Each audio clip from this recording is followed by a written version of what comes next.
Hey, are you tired of running yourself ragged while running your business? Nextiva, the sponsor of today's video, can help take the pressure off your client interactions. Stick around until the end of this video for an excellent deal on Nextiva's automated client interfaces. We have an upside-down Republican Party. It's not a statement against what they have always been or how they've been over the course of the existence of the party, but it is just what it is now. That you've got the former chief law enforcement officer of the country, the Attorney General of the United States Department of Justice, Bill Barr, endorsing lawlessness now, saying, yeah, Donald Trump has no business being anywhere near the Oval Office, but I'm going to vote for him. He's outlined the clear crimes and criminality in a serial fashion of Donald Trump, yet he's still going to vote for him. And Mitch McConnell's another one of these. He was on with Margaret Brennan from Face the Nation this weekend, and she grilled him. She does about the best job of the weekend Sunday show hosts, Margaret Brennan. She's certainly no Kristen Welker, no Chuck Todd. She does a far better job. And other than not giving Mitch McConnell enough tension and silence in this interview to stop talking and let him answer the question, other than that, some little minor critiques that I have. Who am I to give critiques of somebody who's been doing the job for so long? But, I call him like I see it. She's talking to Mitch McConnell here about his decision to vote for Donald Trump again, even though he's put the moral failing of 9/11, or January 6th, onto Donald Trump. He has placed it on Donald Trump in many, many interviews in the hours right after and throughout. And still he says, I'm going to vote because he's the nominee of the party. The members of my party have seen fit to elect Donald Trump, so I'm going to vote too. That's not leadership. That's cowardice. The Republican Party is just bereft of leaders. There are no leaders. It's a cult. They're following the cult leader. Watch this moment and be amazed with me at the cravenness of Mitch McConnell. Since the past few months have passed, in our last conversation, you've endorsed him for re-election. You need to get better research. I was asked that question 3 years ago. If he were the nominee, would I support it? And you said you would support whoever the nominee yes, was. Because the voters of my party across the country have made a decision. As the Republican leader of the Senate, obviously I'm going to support the nominee of our party. But you have taken stands on issues you feel are of a strong national security interest and morally imperative. That was your argument on Ukraine. And that you were bucking, in some ways, a populist opinion. So on this one, I'm just wondering how you explain that when you say it was good enough for a number of Republicans that he be the nominee. Because that is the populist opinion. It's not taking the position that he doesn't live up to the role. The issue is, what kind of influence, even if I'd chosen to get involved in the presidential election, what kind of influence would I have had? You're one of the most powerful Republicans. I'm the Republican leader of the Senate. What we do here is try to make law.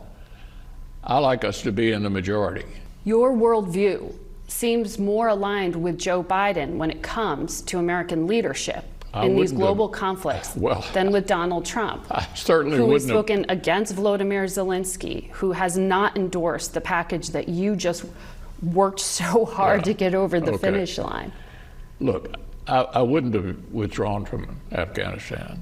I wouldn't have submitted 4 budgets in a row for defense that don't even keep up with inflation. I got plenty of differences with the current administration. Whether I will have differences with the next administration remains to be seen. I know what I think, and it doesn't make any difference what the outcome of the presidential election is. I'm going to be focusing on this for the remainder of my time in the Senate. What impact would have I had? I'm just little old Mitch McConnell. No influence in American politics, y'all. This is insane.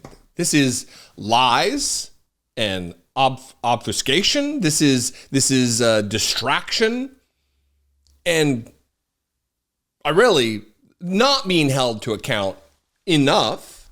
The question was asked, given him a chance to flounder and give nonsense answers to a ridiculous assertion that he's going to vote for. He not only is going to vote for, he's going to endorse Donald Trump. He endorsed him.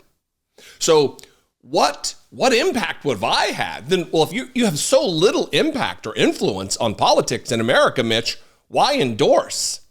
That's like me endorsing somebody. Who gives a shit?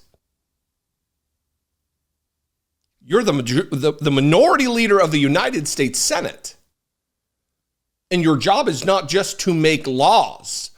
Your job is also advice and consent on nominations, cabinet level nominations, Supreme Court picks. Remember that, Mitch?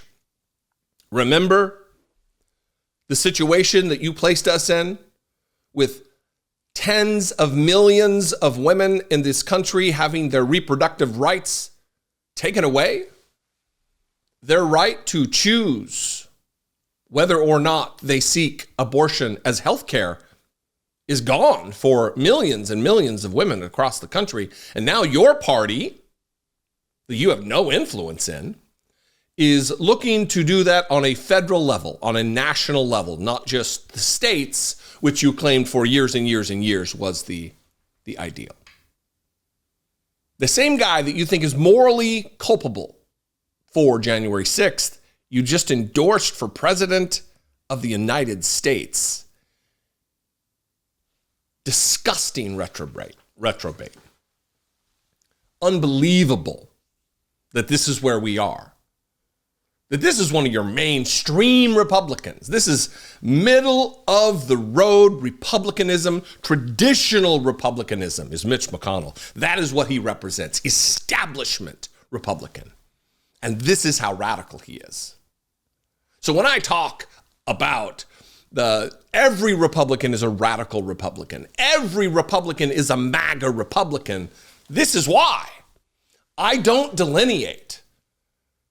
Mitch McConnell is endorsing Donald Trump for president. He is MAGA, and he's about as establishment as it gets.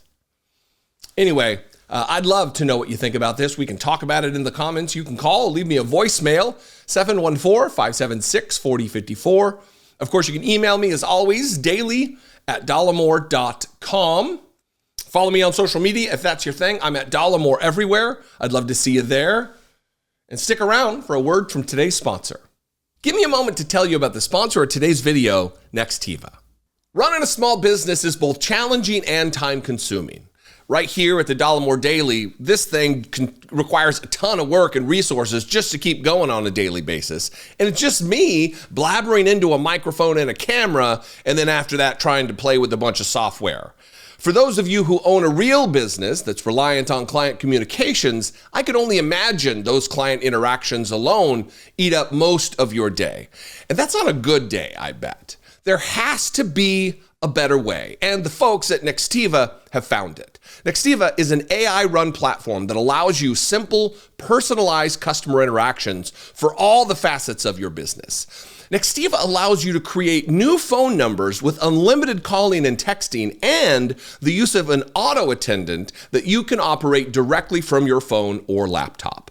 Take your business to the next level. Let Nextiva automate up to 90% of your business's interactions and also eliminate 30% of your costs. Head to trynextiva.com/Dollemore to get up to 50% off of your plan. No tech experience? Not a problem. You can run everything directly from the Nextiva app on your cell phone. Nextiva supplies you with an AI voice and an AI chatbot that can interact with your clients for you, all visible and controllable from one AI-powered dashboard.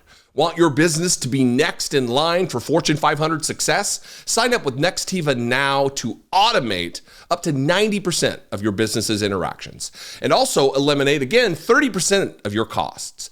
Head to trynextiva.com/Dollemore to get up to 50% off of your plan.